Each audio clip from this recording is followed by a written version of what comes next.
Hello, my dear adventurers. Welcome back to Lullora Stories. I am so glad you found your way here tonight. Take a deep breath and leave the worries of the day behind. You have entered a safe harbor, a place where the loud noises of the outside world begin to fade into gentle echoes. Tonight, we are going to travel back in time to a New York filled with hidden wonders and secret magic, a world of fantastic beasts and the kind souls who protect them. But before we begin our journey into the suitcase of Newt Scamander, let us make sure your body is as ready for rest as your mind is for magic. Now I want you to take a moment to just relax and unwind. Find a comfortable place where you can truly let go, perhaps nestled deep under your blankets or resting in your favorite chair. Close your eyes now. Softly, gently, take a slow, deep breath in, feeling the cool air fill your lungs. And now release it slowly. Imagine every bit of tension leaving your body with that breath. Let us do that one more time. Breathe in the stillness and breathe out the stress. Feel your shoulders drop away from your ears. Let your arms feel heavy and still. Let your legs sink deeper into the bed, becoming wonderfully weightless. From the tips of your toes to the top of your head, feel a wave of warmth washing over you. You're safe. You're calm. Your journey is about to begin. The city of New York is waiting, wrapped in the mists of 1926, and the dreams of magic await. Once upon a time, long before the world knew the name of Harry Potter, a great ship cut through the Atlantic mists toward the towering skyline of New York City. It was the year 1926. A time of flickering streetlights, steam-filled alleyways, and a growing shadow of fear that loomed over the magical world. On this ship sat a traveler, a young man with a gentle spirit and a tattered leather suitcase that he clutched as if it held the very stars themselves. His name was Newt Scamander, a wizard from across the sea, a soul who felt more at home among the wild and the winged than he ever did among his own kind. As the ship docked, Newt whispered softly to his suitcase, "Be quiet, be good," for the contents of that bag were far more precious than gold. He stepped onto the bustling docks of New York, a city where the no-mages, the people without magic, lived in total ignorance of the wonders hidden just out of sight. But tension was in the air. Rumors whispered of a dark wizard named Gellert Grindelwald, a shadow who threatened to tear down the veil between the magical and the mundane. In New York, the magical authorities were on high alert, watching for any sign of the supernatural that might cause a panic among the non-magical folk. Newt moved through the customs line with a practiced ease. With a flick of a hidden switch, he showed the officer a suitcase filled with nothing more than a scarf, a map, and a few toiletries. The officer, seeing only the mundane, let him pass. Newt breathed a sigh of relief and stepped out into the chaotic energy of the city. But the city was already trembling. Deep beneath the cobblestones, something dark and invisible was stirring. cracking the pavement and leaving a trail of destruction that no one could explain. As Newt wandered the streets, he came upon a crowd gathered around a woman named Mary Lou Barebone. She spoke with a voice like cold iron, mourning the world of the witches among us. Newt stopped to listen, but his attention was quickly stolen away. From a nearby bench, a man named Jacob Kowalski, a kind-hearted baker with a dream of opening his own shop, watched as a small furry creature with a long snout emerged from Newt's suitcase. This was the Niffler, a creature with an insatiable love for anything that glitters. It saw a coin drop into a beggar's hat, and, in a flash, it was gone, scurrying toward the grand doors of a nearby bank. Newt's heart sank. He could not let his friend be caught, nor could he let the magical secret be revealed. He chased the Niffler into the bank, leaving behind a bewildered Jacob who had just been handed a mysterious, shimmering silver egg that Newt had accidentally dropped. Inside the bank, the Niffler was in a state of pure ecstasy. It dove into purses, snatched up buckles, and even tried to steal the very buttons off a gentleman's coat. Newt moved like a shadow through the marble halls, trying to remain unnoticed, but the Niffler was too fast. Jacob, meanwhile, was called in for his interview with the bank manager. He hoped to get a loan to start his bakery, showing off his delicious pastries, but the manager saw only a man with no collateral. Disappointed, Jacob felt the silver egg in his pocket begin to vibrate. It was warm, humming with a life of its own. Suddenly, Newt was there, pulling Jacob into a quiet corridor just as the egg began to hatch. Out came a spindly blue creature with a beak, an Akami, born into a world it did not recognize. In the chaos, the Niffler managed to slip into the bank's main vault. Newt, desperate to catch it, used a spell to blast open the heavy steel doors, only to find the Niffler rolling around in a mountain of gold coins and jewelry. It looked at Newt with innocent eyes, its pouch filled to the brim with treasure. "You're not supposed to be in here," Newt whispered, but it was too late. The bank's alarm began to wail. Newt grabbed the Niffler, grabbed Jacob, and vanished in a swirl of magic, reappearing in a quiet alleyway outside. Newt intended to erase Jacob's memory, to keep the secret of magic safe. But Jacob, terrified and confused, struck Newt with his suitcase and ran away into the bustling New York streets. What neither of them realized was that in the scramble, their suitcases had been switched. Newt stood in the alley, holding a bag full of pastries, while Jacob ran home with a suitcase containing a world of monsters and miracles.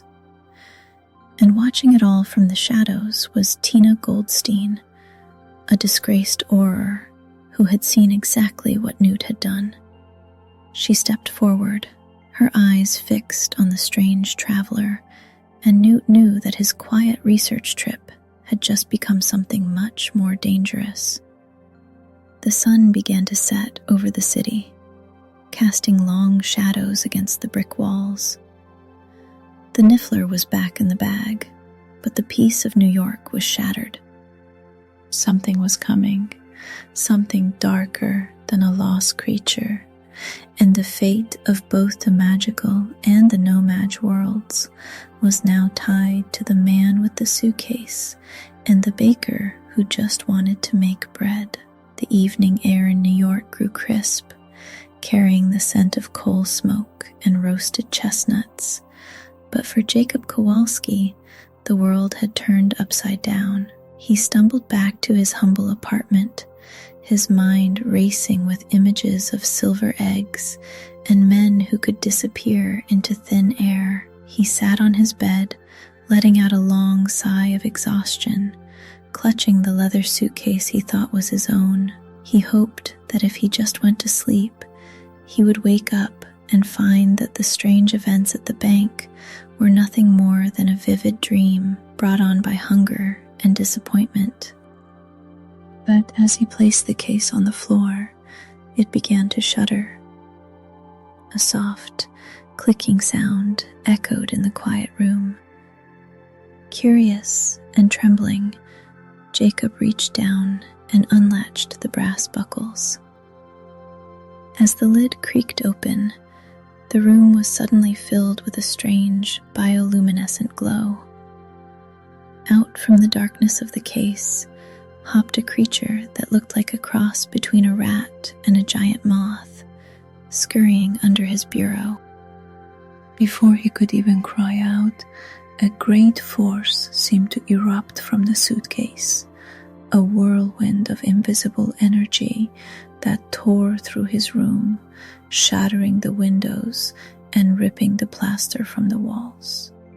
Jacob fell back breathless as the magic of Newt's world spilled into the mundane reality of a Brooklyn tenement. Meanwhile, in a narrow alleyway, Newt Scamander found himself in the custody of Tina Goldstein. She was a woman of duty, a former investigator for the Magical Congress of the United States of America, or MACUSA. She looked at Newt with a mixture of suspicion and weariness. "You're in a lot of trouble, Mr. Scamander," she whispered, her voice barely audible over the distant clang of streetcars. She led him through the grand, hidden entrance of the Woolworth Building, the secret headquarters of the American wizarding world. Inside, the lobby was a cathedral of gold and marble, where owls swooped through the rafters and magical ticker tapes tracked the witch threat level. Tina marched Newt toward the high-ranking officials, including President Serafina Pickery and the brooding director of magical security, Percival Graves. They were locked in a tense discussion about a mysterious force, a dark wind, that was terrorizing the city. When Tina presented Newt and his suitcase as a potential source of the chaos, Newt protested, explaining that he was merely a writer, a student of life in all its forms. But when they opened the case, they found only a collection of half-eaten pastries. The realization hit Newt like a physical blow. The nomad had his creatures, and his creatures were now loose in a city that feared them. Desperate to fix the mistake, Tina led Newt back out into the night to track down Jacob. They found the apartment building in ruins, a gaping hole where the wall used to be. Inside, they found Jacob, dazed and bitten by a murtlap, a creature resembling a sea anemone that had escaped the case. Newt quickly set to work, using his wand to repair the room in a flurry of flying bricks and swirling dust, a sight that left Jacob clutching his head in disbelief. Tina, seeing that Jacob was injured and had seen too much, knew she couldn't let him go, but she also couldn't bring herself to leave him behind in such a state. She decided to take both the wizard and the baker to her home, a small, cozy apartment she shared with her sister, Queenie. As they walked through the flickering shadows of the city, they were unaware of a darker meeting taking place elsewhere. In a derelict church, the woman, Mary Lou Barebone, continued her crusade against the unclean, her eyes filled with a fanatical light. Among her followers was a shy, haunted boy named Credence. He moved like a ghost, his shoulders hunched as if expecting a blow. It was here that Percival Graves sought him out, meeting the boy in secret. Graves spoke in low, manipulative tones, promising Credence a place in the magical world if only the boy could help him find a child possessed by an obscurus, a dark and parasitical force born from repressed magic. Back at the Goldstein apartment, the atmosphere was far lighter. Queenie, a beautiful and spirited witch with the rare gift of legilimency, the ability to read minds, welcomed them with a dazzling smile. With a few waves of her wand, dinner began to prepare itself. Strudels rose into the air, self-folding and baking in mid-flight, while plates danced onto the table. Jacob, who had spent his life working in a bleak canning factory, watched in silent wonder as his dreams of baking were brought to life by magic. Queenie could hear the kindness in Jacob's heart, and a spark of affection began to grow between the baker and the blonde witch. But Newt knew he could not stay long. His friends were still out there, lost in a city that did not understand them. While the sisters slept, Newt beckoned Jacob toward the suitcase. "There's more to see," Newt whispered. He stepped into the case, disappearing down a wooden ladder. Jacob, hesitant but driven by a newfound courage, followed. He squeezed through the narrow opening and descended into a world that defied all laws of nature. Inside was a sprawling sanctuary, a vast landscape of different climates and terrains, all contained within the leather walls of the bag. There were forests of swaying trees, frozen tundras, and shimmering deserts. Newt moved through the space with the grace of a man in his own home, tending to a majestic six-winged thunderbird named Frank, whom Newt had rescued from traffickers and hoped to return to the wilds of Arizona. Jacob gasped as he saw a mooncalf with its huge, glowing eyes peering out from the shadows. He saw the graphorns, the last of their kind, and a tiny green bowtruckle named Picket that refused to leave Newt's pocket. It was a place of peace and preservation, a secret garden in the heart of a cold city. But Newt's face grew solemn as they approached a dark, swirling mass contained within a magical barrier, an obscurus. "It's a tragic thing," Newt told Jacob, his voice heavy with sorrow. "It's what happens when a child is forced to hide what they are. The magic turns inward, becomes a monster." He knew that the destruction in New York was not caused by his beasts, but by a shadow much like this one, only far more powerful. He had to find his remaining creatures, the Erumpent and the Niffler, before they were blamed for the darkness that was slowly swallowing the city. With Jacob by his side, a man who saw the world not with fear, but with the eyes of a baker who appreciated the sweetness in life, Newt prepared to head back into the moonlit streets of New York to finish what he started. The moon hung high over the city of New York, casting a silver glow over the snow-dusted paths of Central Park. Newt and Jacob emerged from the suitcase into the biting cold, their breath blooming in the air like white smoke. The city was quieter here, away from the hum of the streetcars, but for Newt, the air was thick with the scent of a creature in distress. He was tracking the Erumpent, a magnificent beast as large as a rhinoceros, with a glowing, explosive horn, which had escaped into the night. As they walked, Newt shared a bit of his past with Jacob. He spoke of his time as a laborer in a canning factory, a life of repetitive motions and gray walls, which stood in stark contrast to the vibrant, magical world he now protected. Jacob, in turn, spoke of his dream to open a bakery, a place where the smell of fresh yeast and sugar could bring a moment of pure happiness to the hard-working people of the city. Despite the vast differences in their origins, the wizard and the nomad found a common language in their desire to create and protect beauty. Their search led them to a jewelry shop on a nearby street. Through the glass window, they spotted a familiar, mischievous shadow. The Niffler was back at it again, perched atop a chandelier and draped in strings of pearls like a tiny, furry king. Newt sighed, a mix of frustration and affection crossing his face.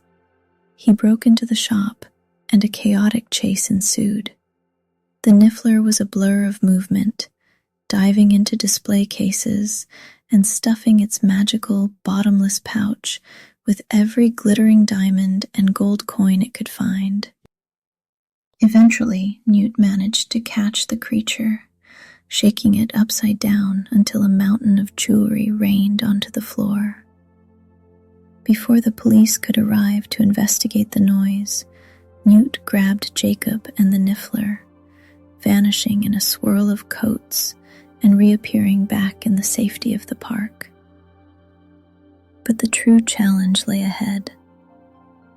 Deep in the heart of the park, near the frozen pond, they found the Erumpent.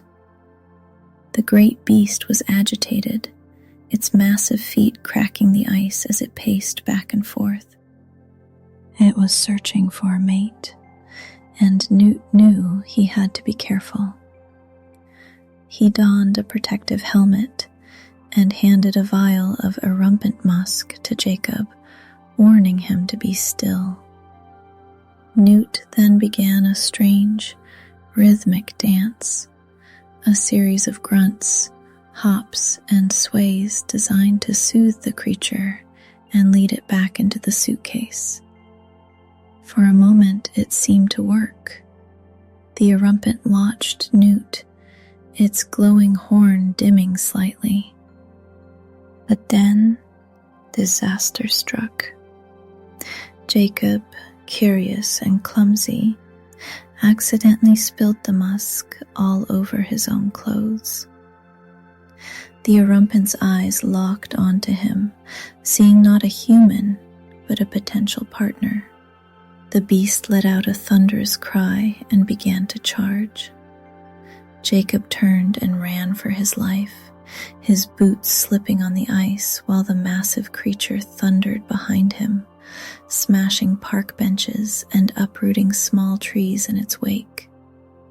Newt scrambled to intervene, but his path was blocked by a group of tiny, tree-like creatures that had taken his wand.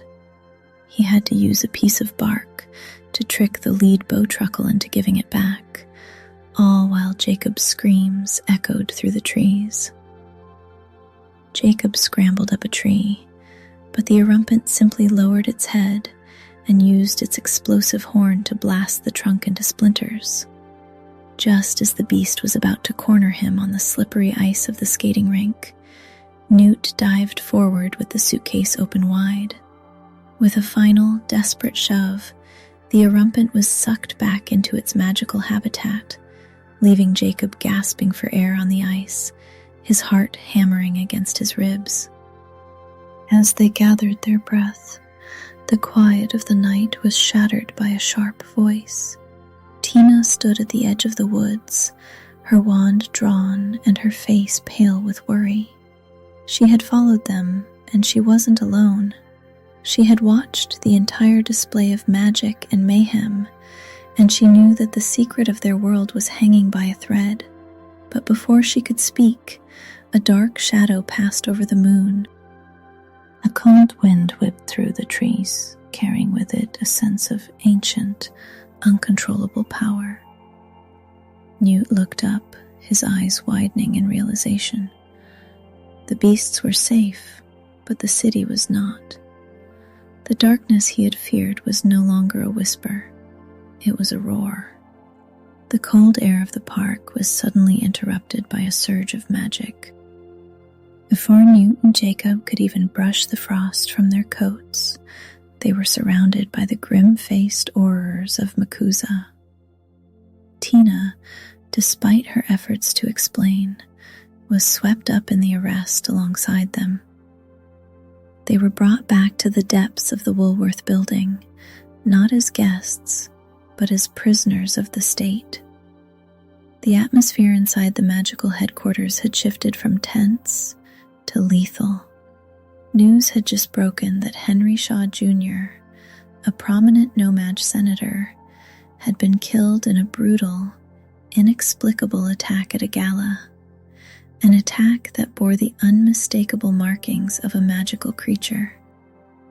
In a cold, sterile briefing room, Newt and Tina were brought before Director Percival Graves. The suitcase sat on the table between them, a silent witness to their plight. Graves' eyes were like flint as he accused Newt of being a follower of Gellert Grindelwald, suggesting that he had unleashed a beast to spark a war between wizards and No-Mages. Newt's voice trembled with a mix of fear and indignation as he tried to explain the truth about the Obscurus.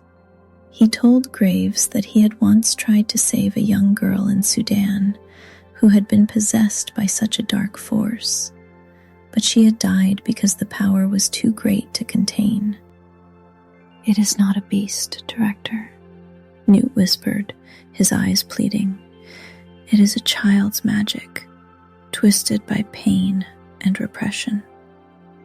But Graves was unmoved. With a flick of his wand, he sentenced Newt and Tina to death and ordered that Jacob's memory be wiped before he was cast back into the streets.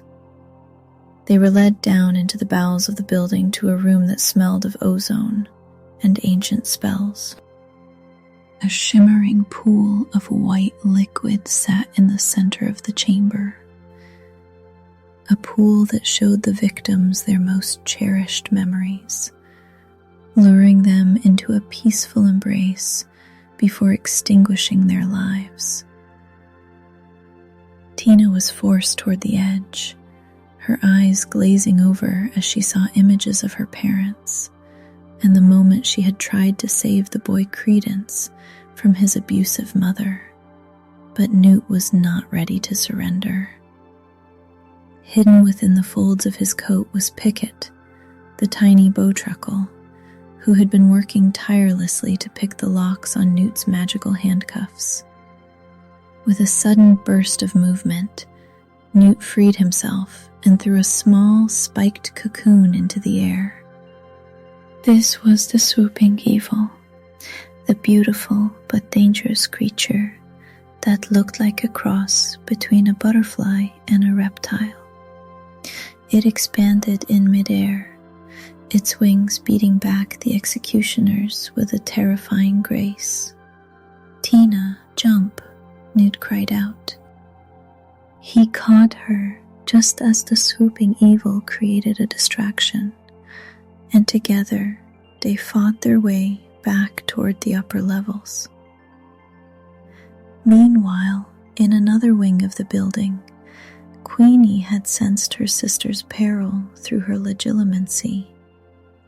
She used her charm and her wit to intercept Jacob, rescuing him from the memory-wiping station by pretending he was her pet No-Maj.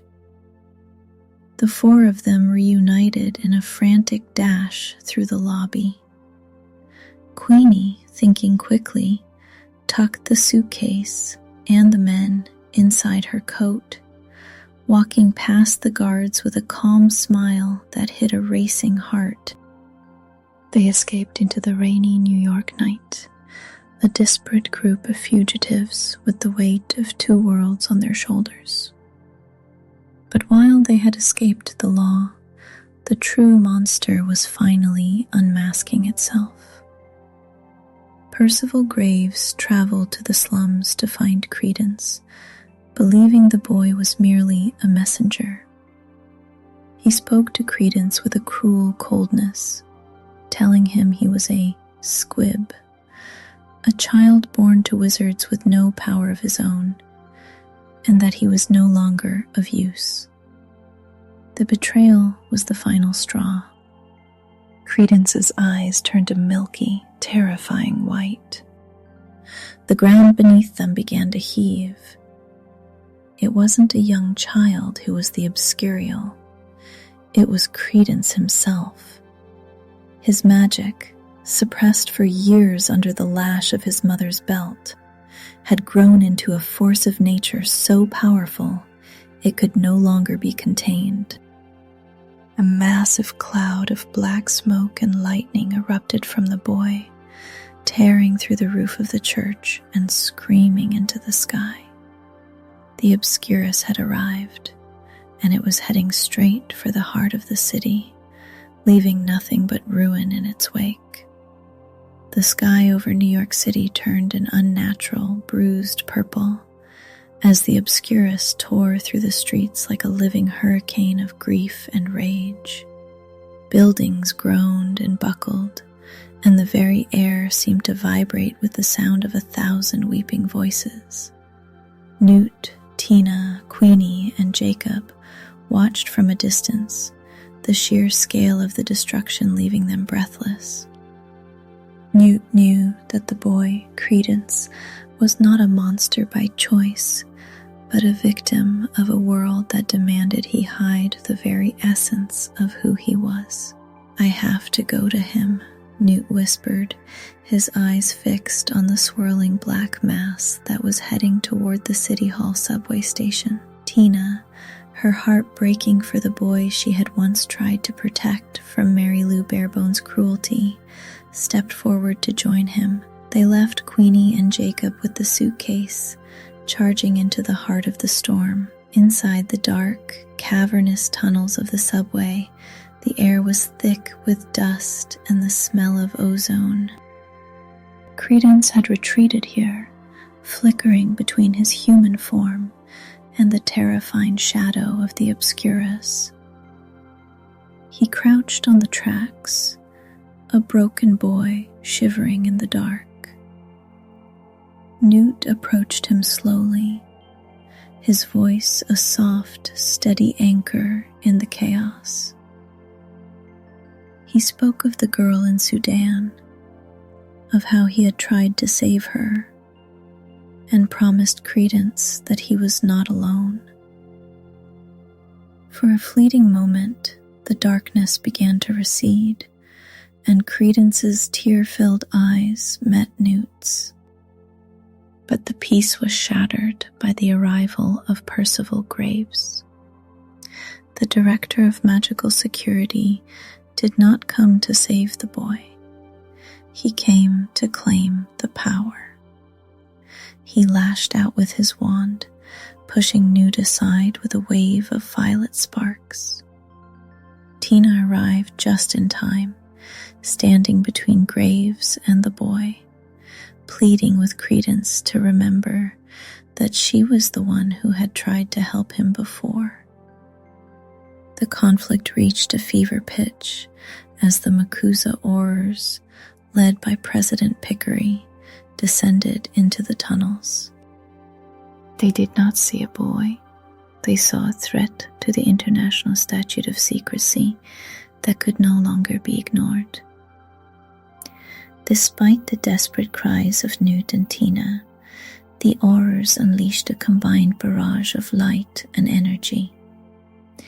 The Obscurus exploded in a blinding flash of white, leaving behind nothing but drifting soot-like flakes of magic that settled on the cold stone floor like black snow. Newt stood in the silence, his heart heavy with the weight of a life lost to fear.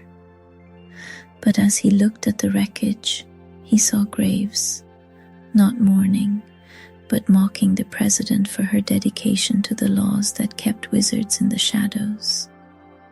Graves spoke of a world where magical folk would no longer have to hide, where they could rule over the no-mages rather than live in fear of them.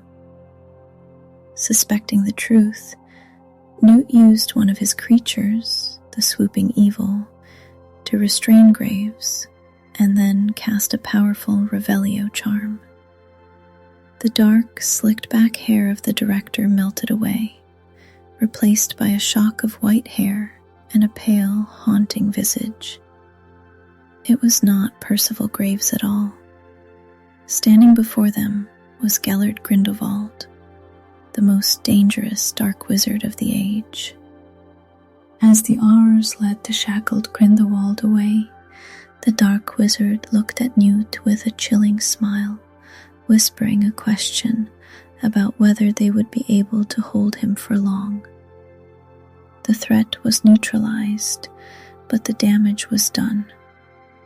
Thousands of no-mages had seen the magic, and the secret that had been kept for centuries was now laid bare across the front pages of the morning news. The world was on the brink of a war that Newt had spent his whole life trying to avoid. The battle in the tunnels had ended, but New York City lay in ruins, and the secret of the wizarding world was exposed to the eyes of thousands. President Pickery stood amidst the wreckage, her face etched with the heavy burden of her office, knowing that no memory-wiping spell was strong enough to reach every soul in this vast, bustling metropolis. The no-mage world had seen the shadows, the light and the impossible, and the fear would soon turn into a hunt. Newt Scamander, still mourning the boy Credence, stepped forward with a flicker of hope in his eyes. He opened his weathered suitcase and called upon Frank, the majestic, six-winged thunderbird. The great bird emerged, its feathers shimmering like a storm cloud, and Newt handed it a vial of the swooping evil venom, a potent substance known for its ability to erase bad memories. "Go, Frank," Newt whispered, a bittersweet farewell in his voice. "Take it high. Give them a storm to remember." The thunderbird soared into the dark sky, its massive wings beating until they summoned a great magical tempest. A gentle rain began to fall over the city, a rain infused with the essence of forgetting. As the droplets touched the skin of the people of New York, the terror of the night began to wash away. They looked at the shattered buildings and the cracked streets, and their minds filled with mundane explanations. Gas leaks, storms, and the simple chaos of urban life. The magic was once again a secret, tucked away in the corners of the world. But for our friends, the rain brought a different kind of sorrow. The law was absolute. Jacob Kowalski, the no-mage who had become a brother to Newt and a love to Queenie, could not be allowed to keep his memories. They stood together in the soft, glowing rain outside the subway entrance. Queenie's eyes were filled with tears as she held an umbrella over the man she loved, knowing that in a few moments he would look at her and see only a stranger. "I won't forget," Jacob promised, though they all knew the power of the rain. He stepped out into the downpour, letting the water wash over him, and with a final, lingering look at the magical world he had come to cherish, the light of recognition faded from his eyes. He walked away into the mists of the morning, back to his life at the canning factory. Weeks passed, and Newt stood at the docks, ready to board his ship back to England to finish his book. Tina stood with him, her position as an oarer restored, but her heart heavy with the departure of the strange man with the suitcase. Newt promised to send her a copy of his book, Fantastic Beasts and Where to Find Them. And for a brief, beautiful moment, the air between them was thick with things left unsaid. He boarded the ship, disappearing into the crowd, but leaving behind a world that was slightly kinder because he had walked through it. In a quiet corner of the city, Jacob Kowalski walked through the streets, dazed and feeling as if he had misplaced a dream.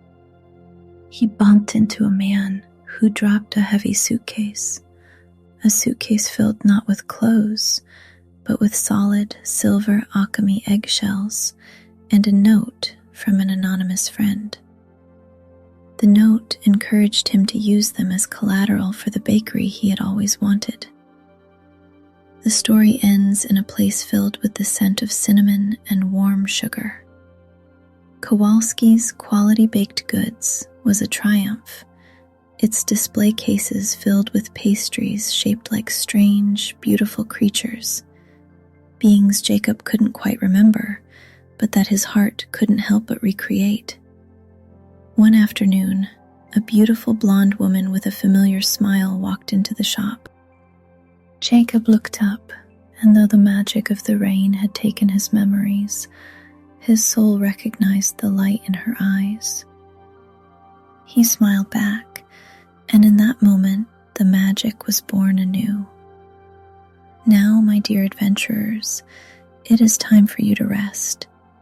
The suitcase is closed, the rain has passed, and the beasts are all tucked away in their homes. Sleep deeply, and may your dreams be filled with the wonder of worlds hidden just out of sight. Good night.